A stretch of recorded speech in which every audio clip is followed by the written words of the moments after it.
Hi, I'm Annie from ByAnnie.com. Let's talk about handles and straps.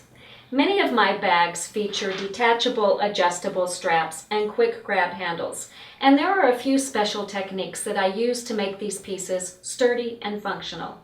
I like for the handles and straps to match the rest of my bag, and it's not always easy to find strapping or webbing in the size that I need and in a color that goes perfectly with my fabric. So, my patterns give instructions for making straps and handles from coordinating fabric. I then stabilize those using strapping or interfacing. This ensures that your straps and handles are going to match the rest of your bag beautifully. They'll also be really sturdy and strong for long-lasting wear. You'll begin by cutting fabric for the handles and straps. The width's going to depend on how the strap is assembled and on the size of strapping that you're going to insert into it. Be sure to follow the instructions in the pattern to be sure that you get the right width and the right length. I use two basic methods for making handles. Most of the time, I make a fabric tube and insert strapping into the tube for stability. Occasionally, though, I prefer a narrower strap. For a small project like this on-the-go bag, a 1/2 inch wide strap is just perfect. I haven't had success finding strapping that narrow, so I strengthen this strap by using interfacing. I fuse it to the fabric that's cut for the strap, then I fold that fabric into quarters and stitch down each edge. Patterns that use this technique will give you the complete instructions.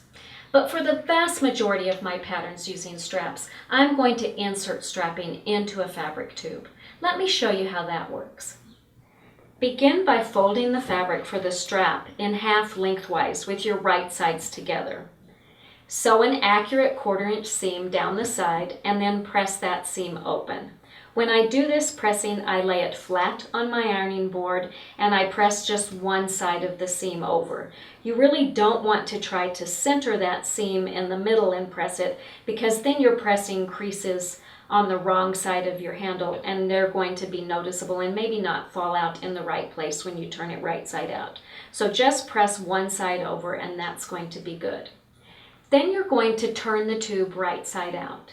Be sure to check out the videos on our website for turning fabric tubes, as we've got two really great techniques for making this task really quick and easy. Once the tube is turned right side out, we're going to move the seam to the middle of the back and give the fabric tube a good pressing, making sure to keep the seam centered in the back. Then, to make the strap extra sturdy, we will pull some strapping into the tube. I prefer to use polypro strapping, but a cotton strapping will also work. If you're using a cotton strapping, you may want to pre-shrink it before you start. You're just going to fasten a safety pin to the end of the strapping and pull it into the tube. The length of the strapping is going to be listed in your pattern, so be sure to check your pattern for those dimensions. Normally, I recommend that the strapping be cut smaller than the fabric so that the fabric extends beyond the strapping on each end. This reduces bulk in the seams when the bag is assembled. As you're putting that strapping in, if you have a hard time getting it positioned exactly where you want it, a hemostat gripper is really handy for grabbing the strapping and pulling it one direction or the other. Once you've got your strapping in there and everything's nice and smooth, I'll often take it to the ironing board and give it a little pressing so it's nice and even, and then I'm going to stitch 1/8 of an inch from the edge all the way around the strap. That holds the strapping in place and also finishes the edges really nicely. Now your handle is ready to attach to your bag. The pattern's going to give you measurements for aligning the handle in just the right place, so be sure to refer to your pattern for that step. We'll use this same basic process to make the carrying strap and the carrying strap tabs, which are used to attach the strap to the bag. Those are coming up next, so stay with me.